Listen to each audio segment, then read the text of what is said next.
A moment 6 years in the making is finally here, but was this special occasion worth the wait, or was it a party foul fart to the face? Let's talk about it. Hey everyone, it's Charles. How are you today? Boy, oh boy, is this month shaping up to be a bangorama. From a battle royale in Alola to Ash's hotly anticipated match against Raihan to, oh yeah, Greninja just returned to the anime after an absence stretching all the way back to episode 140 of the XY anime in October 2016. Yes indeed, the bad man in blue is back in Pokemon Journeys episode 108, so today's plan is to review the key events of the episode and answer the question, did the writers handle Frogman's return well? Or did they deliver us a dirty doo-doo? As always, it is going to be a fun time, so kindly blast burn that like button for the YouTube algorithm, and let's jump right in. While we love all of the animals in Ash Ketchum's stable of funny animals, well, almost all of them, his ace Pokemon tend to drum up an all different level of fervor from the fandom. And even among his aces, Greninja is simply built different, with popularity to his name to rival that of Infernape and perhaps even Charizard. Believe me, a daily read of the channel comments has given me a pretty good idea of just how obsessed people are with Blue Kermit. And let's face it, the return of Ash's Infernape in Pokemon Journeys was an absolute muffin shot. And Charizard's brief reappearance wasn't particularly exciting either. So it had to be pondered how exactly the writers would handle the return of one of Ash's most popular Pokemon of all time. In a greatest hits, but holy moly, it really is hard to get everyone back in the game and please all of the fans, series like Pokemon Journeys, and, well, here's what happened. Firstly, my favorite part of the episode was actually how it builds up the intensity around the Ash versus Raihan battle set to take place in the following episode. Thus far, Pokemon Journeys has done very little to build up any intensity whatsoever around the landmark battles that are truly historic in the context of this 25-year anime. And as such, it's a delight to see Ash's crew, Raihan's fans, and Leon himself offering their comments on the epic battle that was first announced in episode 107 and will finally unfold in episode 109. We see Ash and Raihan training their hearts out in this episode, and yes, that is exactly what we wanted to see. In particular, Ash's Lucario is desperate to train itself, as is Go's Froakie, who happens to evolve itself during training, inspiring Ash to seek out Greninja in Kalos in order to beef Lucario up.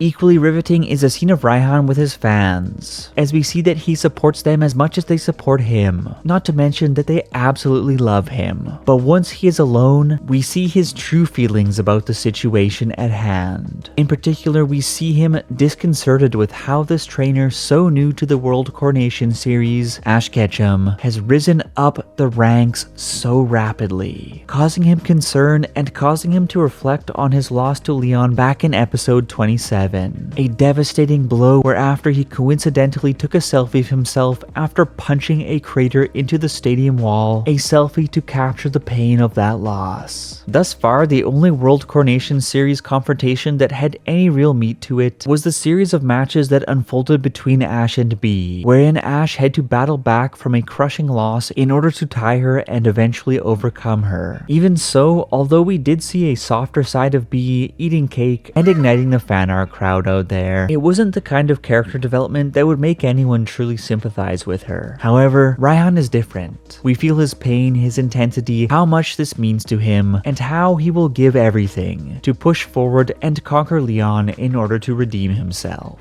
In other words, he is an adversary who is actually worth caring about, and while we are about to discuss what everyone actually came to this episode to see, I wanted to point out the importance of Raihan's development in this episode, because scenes like this are so bizarrely rare in the Pokemon anime that, well, as for the Greninja angle of the episode, essentially the boys head to Kalos so that Lucario can meet up with Greninja, and as Ash informs Go, Greninja's bond powers are quite similar to Lucario's aura powers. So Ash wants Lucario to meet up with Mr. Froggy because certainly such an encounter would lead to some good things. And then, soon after, in the middle of the night, Ash wakes up because he and Lucario can feel Greninja's presence, and the two leap out of the tent to race towards the Bondmaster himself. As we had anticipated from the trailer, Lucario would race ahead and run into one of Giant Rock's dangerous roots, those weird roots tormenting Kalos that emerged in the XY anime, which would nearly put Lucario out for the count, only for, wait for it,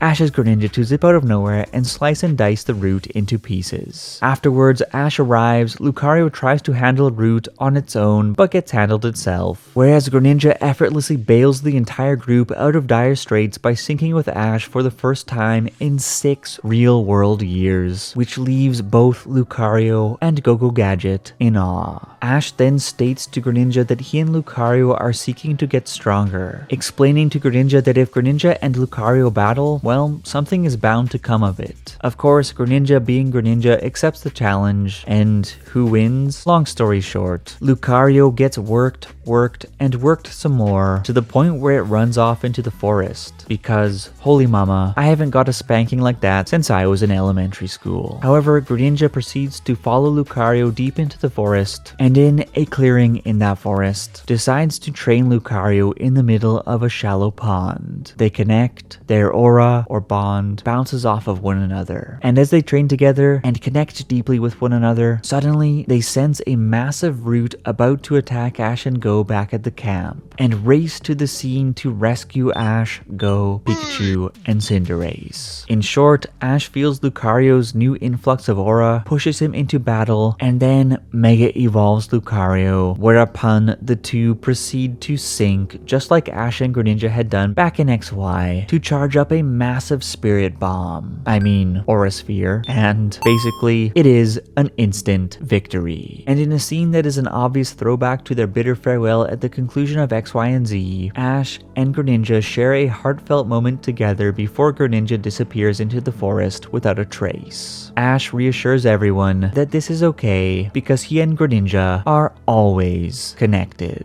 The stinky roots over in Kalos situation is really nothing more than a plot device to keep one of Ash's most popular Pokemon of all time preoccupied, although it does make a little bit more sense than simply benching his besties over at his mom's boyfriend's house. It's not like anyone expected Greninja to return and join Ash's World Coronation Series roster in favor of one of his newer Pokemon like Sirfetch'd, so I'm sure that some people will be disappointed to see him head back into the wilderness. That said, positioning Greninja as superior to Lucario at Lucario's current power level, as a mentor passing the torch on to the next generation, this was a perfectly respectable way to handle the return. Because rather than having Greninja wandering out into the forest and having picnics and then disappearing like a fart in the wind, Greninja's legacy is now deeply embedded into the Pokemon Journeys series as well, because the special bond training bestowed upon Lucario will directly move the plot forward in Ash's battle against Raihan, as well as serve as a crucial stepping stone on the road towards Leon. So yes, although I would personally love to see Greninja return alongside the likes of Charizard and Infernape to blow things up in the Masters 8, this felt like a really appropriate way to handle his return within the framework of the Pokemon anime as we know it, whether you agree or disagree with how exactly that framework impacts storytelling in the show. Or at least, that's what I thought, but how about you? Meanwhile, over in Galar, we see Raihan and Duraludon training hard, and boy oh boy, the setup for Raihan and Ash's epic confrontation in episode 109 of Pokemon Journeys is hot, and I simply cannot wait to see it unfold.